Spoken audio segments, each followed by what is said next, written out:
ನನಗೆ ಸಿನಿಮಾದ ಅನುಭವ ಕಮ್ಮಿ ಇತ್ತು. ಅವರು ಕಾರ್ನಾಡ್ರ ಜೊತೆ ವಂಶವೃಕ್ಷ ಮಾಡಿದರು. ಆಮೇಲೆ ಕಾಡನ್ನ ಇವರು ಮಾಡ್ತಾರೆ, ಯಾರು ಮಾಡ್ತಾರೆ, ಗಿರೀಶ್ ಮಾಡ್ತಾರೆ. ಅದು ನನ್ನ ಮೊದಲನೇ ಸಿನಿಮಾ. ಎರಡನೇ ಸಿನಿಮಾ ಕಾರಂತರ ಮಾತ್ರ ಮಾಡ್ತಾರೆ, ಅದು ಚೊಮ್ಮನುದ್ರಣಿ. ಮೂರನೇ ಸಿನಿಮಾ ಇಬ್ಬರು ಸೇರಿ ಮಾಡ್ತಾರೆ, ತಬಲಿನ ಅಲ್ಲಿ ಕಾರಂತರು ಇದ್ದಾರೆ, ಗಿರೀಶ್ ಇದ್ದಾರೆ.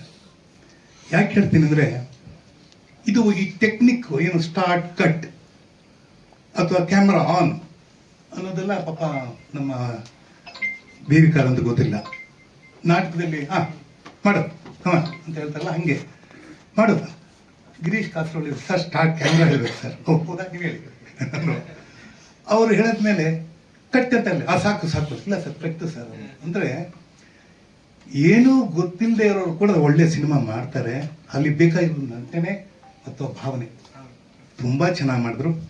ಬಹುಶಃ ಇಷ್ಟೆಲ್ಲ ಮಾಡಿ ಆ ಸಿನಿಮಾ ತೊಗೊಂಡೋಗಿ ತೋರಿಸಿದಾಗ ಶಿವರಾಮ್ ಕಾರಂತ್ರೆ ಸಿನಿಮಾ ಸುಮಾರಾಗಿದೆ, ಚೆನ್ನಾಗಿಲ್ಲ ಅಂದ್ಬಿಟ್ರು.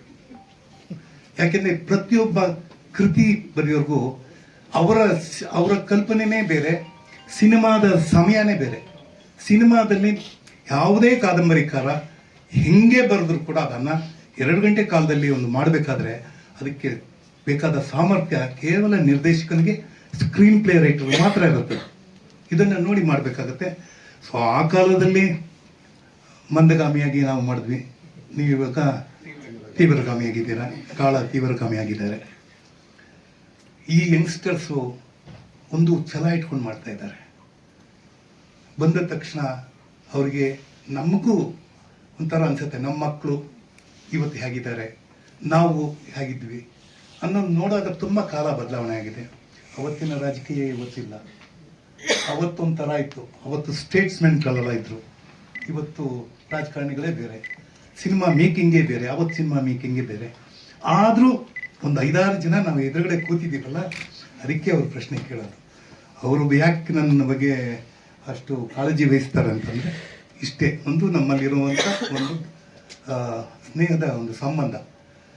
ಮುಖ್ಯವಾಗಿ ಈ ಬಿಚ್ಚುಗತಿಯ ಬಂಟೆನ ಬಲ್ಲಿರೇನ, ಇದಕ್ಕೆ ನಮ್ಮ ಕನ್ನಡ ಚಿತ್ರರಂಗ, ತಾವುಗಳು ಎಲ್ಲ ನಮ್ಮ ಮಾಧ್ಯಮದ ಮಿತ್ರರು ಏನೋ ತಪ್ಪು ಮಾಡಿದ್ರೆ, ಸಣ್ಣ ಪುಟ್ಟ ತಪ್ಪು ಮಾಡಿರ್ತಾರೆ, ಕ್ಷಮಿಸ್ಬಿಡಿ, ಬುದ್ಧಿ ಹೇಳಿ ಕಲಿತಾರೆ. ಅವ್ರನ್ನ ಬೆಳೆಸಿ, ದಯವಿಟ್ಟು ಬೆಳೆಸಿ. ಯಾಕೆಂದರೆ ನಮ್ಮನ್ನು ನಂಬಿ ಆಶೀರ್ವಾದ ಮಾಡಿ ಅಂತ ಕೇಳೋ ಸಮಯದಲ್ಲಿ ನಾವು ಅದನ್ನೇ ಮಾಡಬೇಕು. ಸೊ ರಾಜೇಶ್ ಅವರೇ, ನಿಮ್ಮ ಅನಿಲ್ಗಾಗಲಿ ನಿಮಗಾಗಲಿ ಎಲ್ರಿಗಾಗಲಿ, ತಂಡ ಏನು ನಂಬಿ ಮಾಡಿದ್ದೀರಾ, ತೆರೆ ಮೇಲೆ ಬಂದಾಗ ಆಡಿಯನ್ಸ್ ನೋಡೋ ರೀತಿನೇ ಬೇರೆ ಆಗುತ್ತೆ, ನಾವು ನೋಡೋ ರೀತಿನೇ. ಯಾಕಂದರೆ ಸಿನಿಮಾ ನಾವೇ ನೋಡ್ಕೊಂಡು ನಾವು ಮಾಡೋಕೆ ಸಕ್ಸಸ್ ಅಂತ ಅಂದಿರ್ತೀವಿ, ಅದು ಬೇರೆ ಥರನೇ ಆಗಿರುತ್ತೆ. ಸೊ ಈಗಲೂ ನಾನು ಅದನ್ನೇ ಯಾವುದೋ ಒಂದು ಮೊನ್ನೆ ಒಂದು ಇಂಟರ್ವ್ಯೂನಲ್ಲಿ ಹೇಳ್ತಾ ಇದ್ದೆ, ನಿಮಗೆ ಈ ಪಾತ್ರ ಇಷ್ಟ ಆಯ್ತಾ, ನಿಮ್ಗೆ ಆ ಪಾತ್ರ ಇಷ್ಟ ಆಯ್ತು ಅಂತ. ಬೇಕರ್ಸ್ ಆರ್ ನಾಟ್ ಚೂಸರ್ಸ್ ಅಂತ. ನಮ್ಗೆ ಗೊತ್ತಿಲ್ಲ, ಯಾವುದೋ ಪಾತ್ರ ಚೆನ್ನಾಗಿ ಆಗ್ಬಿಡ್ಬೋದು, ಯಾವುದೋ ಪಾತ್ರ ಸುಮ್ಮನೆ ಹೋಗ್ಬಿಡ್ಬೋದು. 250 ಅಣ್ಣ, ಥ್ಯಾಂಕ್ ಯು. ಬಟ್ ಒಂದು ಏನಾಗುತ್ತೆ, ಇವತ್ತು ನಾನು ಮುಖ್ಯವಾಗಿ ಗಮನಿಸ್ತಾ ಇರೋದೇನೆಂದರೆ, ತುಂಬ ದುರ್ದೈವಿಗಳು ನಾವೆಲ್ಲ.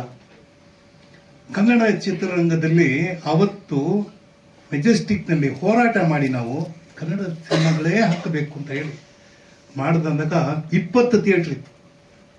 ಇವತ್ತು ಅದೇ ರೋಡಲ್ಲಿ ಬರ್ತಾ ಇದ್ವಿ, 3-4 ಥಿಯೇಟ್ರ್ ಇದೆ. ಒಳ್ಳೊಳ್ಳೆ ಸಿನಿಮಾಗಳು ಓಡ್ತಾವತ್ತು, ಯಾವುದು ಓಡಲಿಲ್ಲ ಅಂತಲ್ಲ, ಓಡಿಸಿದ್ರು ಓಡ್ತು. ಬಂಗಾರದ ಮನುಷ್ಯನ ಅಲ್ಲೇ ಹೋಯ್ತು, ನಾಗರಾವು ಅಲ್ಲೇ ಓಡ್ತು, ಆಮೇಲೆ ಭೂತಯ್ಯನ ಮಗ ಅಲ್ಲೇ ಹೋಯ್ತು, ಚೋಮನ ದುಡಿ ಆಗಿರ್ಬೋದು, ಒಂದಾನೊಂದು ಕಾಲದಲ್ಲಿ ಆಗಿರ್ಬೋದು, ಎಲ್ಲ 50 ದಿವಸಕ್ಕೆ ಮೇಲೆ ಓಡ್ತು. ಆ ಒಂದು ಸುವರ್ಣ ಯುಗ ಮತ್ತೆ ಬರಬೇಕು. ನಿಮ್ಮ ಮೂಲಕ ಅದು ಬರಲಿ ಅಂತ ನಾನು ಆಶಿಸ್ತೀನಿ. ಮುಂದೆ ನಿಮ್ಮ ಪ್ರಯತ್ನಗಳೆಲ್ಲ, ಸಣ್ಣ ಪುಟ್ಟ ದೋಷಗಳನ್ನೆಲ್ಲ, ಯಾವತ್ತೂ ಒಂದು ನಮ್ಮಲ್ಲಿ ಒಂದು ಗಾದೆ ಇದೆ, ಆನೆ ಕೂಡ ಜಾರಿ ಬೀಳತ್ತೆ ಅಂತ. ಆ ಥರ ಮನಸ್ಸು ಇಟ್ಕೋಬೇಡಿ, ಒಳ್ಳೆಯದಾಗತ್ತೆ. ಈ ಒಂದು ದಿನ ನೀವು ಸಿನಿಮಾನ ಒಂದು ಪಾಸಿಟಿವ್ ಎನರ್ಜಿನಲ್ಲಿ ಇಟ್ಕೊಂಡು ಕೆಲಸ ಮಾಡಿ, ಮುಂದೊಂದು ದಿನ ನಿಮಗೆ ಯಶಸ್ಸು ಕಂಡಿರುತ್ತೆ ಅಂತ ಹೇಳ್ತೀನಿ. ಟೈಟ್ಲ್ ಮಾತ್ರ ಕನ್ನಡದ ಇಟ್ಟಿದ್ದಾರೆ.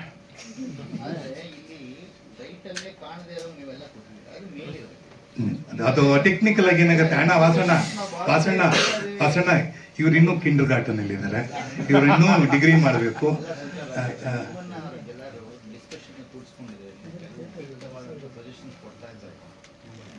ಖಂಡಿತ ಖಂಡಿತ. ಆಮೇಲೆ ಇನ್ನೊಂದೇನಾಗಿದೆ, ಇಲ್ಲ ಇಲ್ಲ, ಅದಕ್ಕೆ ರಂಗಭೂಮಿಯಿಂದ ಬಂದಿದ್ದಾರೆ,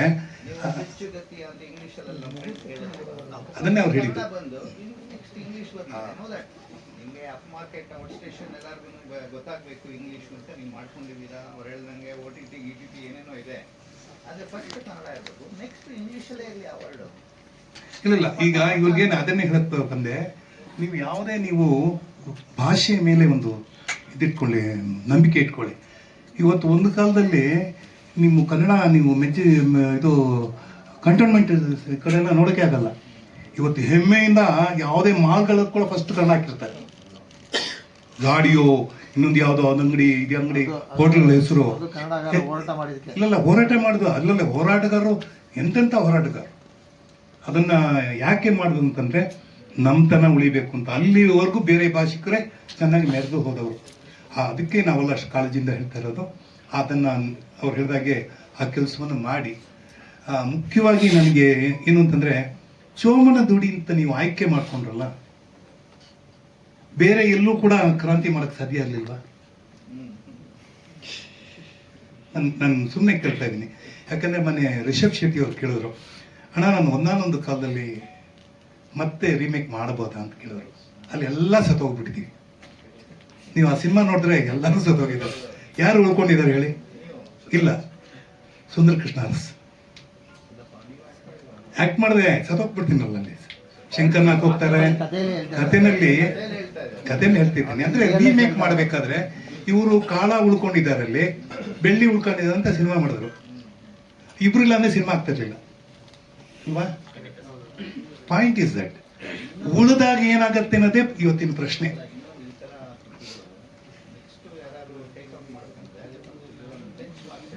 correct correct correct absolutely right.